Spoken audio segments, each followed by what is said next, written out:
Bismillahirrahmanirrahim.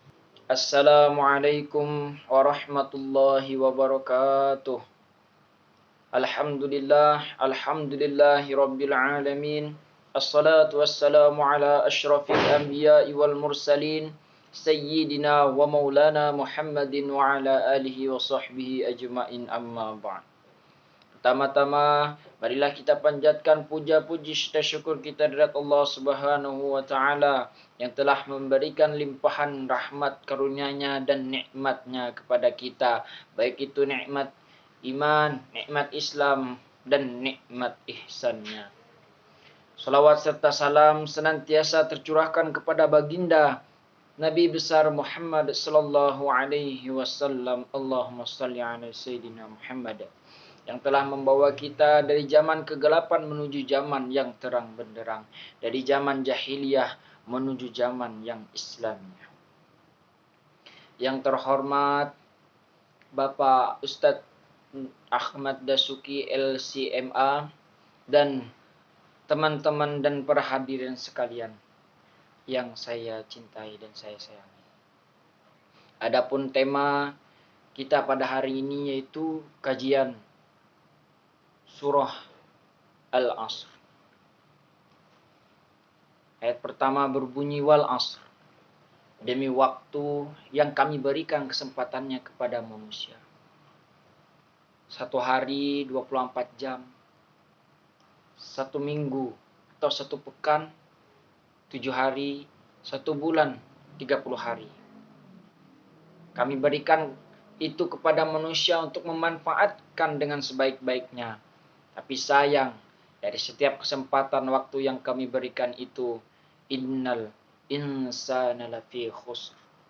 Sungguh tidak sedikit manusia yang mengalami kerugian. Artinya, setiap manusia berpotensi berada dalam kerugian. Jadi, apabila kita tidak menggunakan, tidak memanfaatkan waktu dengan baik, kita bisa rugi. Lalu, bagaimana cara kita memanfaatkan waktu itu? Jawabannya ada pada ayat selanjutnya. Tapi poinnya pada ayat kedua ini, yaitu apabila satu kalimat diawali dengan kata inna atau anna, maka huruf inna atau anna ini disebutkan dalam bahasa Arab di ilmu nahwu dengan sebutan harfut tauqidin wa nasbin. Harfut tauqid yaitu huruf yang digunakan untuk menguatkan atau menegaskan suatu makna. Kemudian nasab dalam bahasa Arab yaitu kalau ada orang Arab yang menancapkan sesuatu dengan kuat, kemudian pondasinya sulit untuk digoyahkan, maka orang Arab akan menyebutkannya itu sebagai nasobah syai'. Dia menancapkan sesuatu sehingga sulit untuk digoyahkan. Dari kata atau permisalan tadi, seakan-akan pesan yang ingin disampaikan pada ayat ini, apabila ada informasi yang awalnya menggunakan kata inna atau anna, bahwasanya Allah sangat serius dengan pesan itu.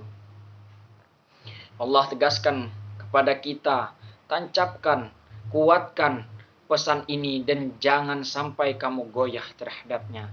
Artinya kamu kuatkan hatimu, kamu tegaskan pada dirimu bahwasannya apabila kamu tidak memanfaatkan waktumu hari ini, besok, dan kemudian hari, maka kamu akan rugi. Maka bagaimana cara memanfaatkannya? Yaitu illalladzina amanu. Kecuali dia memanfaatkan waktunya dengan iman. Artinya, apabila ada orang yang memanfaatkan waktunya tanpa iman, walaupun kebaikannya sebanyak buih di lautan, maka hal itu tidak ada manfaat baginya. Dia tetap akan termasuk orang-orang yang merugi.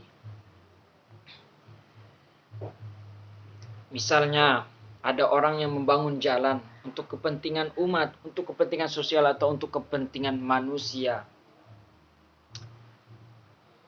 Tapi ia lakukan hal tersebut dengan tanpa iman, maka tidak ada manfaat sedikit pun untuk orang tersebut.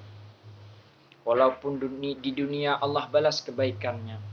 Karena hukum dunia itu menyebutkan jika kita melakukan kebaikan di dunia, maka Allah dengan Maha Rahmannya akan membalas langsung kebaikan itu di dunia itu pula. Walaupun tanpa iman. Artinya orang kafir sekalipun kalau dia berbuat baik, maka Allah tetap akan membalas kebaikan itu. Tapi berbeda dengan hukum akhirat. Seseorang tidak akan mendapatkan kenikmatan di akhirat. Seorang tidak akan masuk surga walaupun dia berbuat kebaikan, walaupun hidupnya, semasa hidupnya dia berbuat kebaikan, tetapi ketika kebaikan itu dilakukan dengan tanpa adanya iman, maka dia tidak akan dapat memasuki surga-Nya Allah Subhanahu wa taala. Kemudian setelah itu, illal ladzina amanu wa 'amilus shalih. Ternyata tidak cukup sampai di sini. Orang beriman saja tidak cukup untuk mengantarkan dia ke surga. Dan belum tentu dia juga beruntung. Ada yang orang sudah beriman, kemudian dia menjadi Islam, tapi ternyata di akhirat nanti ada sebagian dari mereka yang masuk neraka. Padahal ahli salat, padahal ahli ibadah. Bahkan ada yang ditanya pada saat itu, disebutkan bahwa orang-orang yang rugi. Pada surah Al-Ma'un yang berbunyi fawailul lil musallin. Celaka orang-orang yang sholat. Jadi ada orang yang sholat masih celaka, apalagi yang tidak sholat. Karena itu bagi orang-orang yang tidak beramal baik, walaupun sudah beriman, itu lebih kecelakaannya.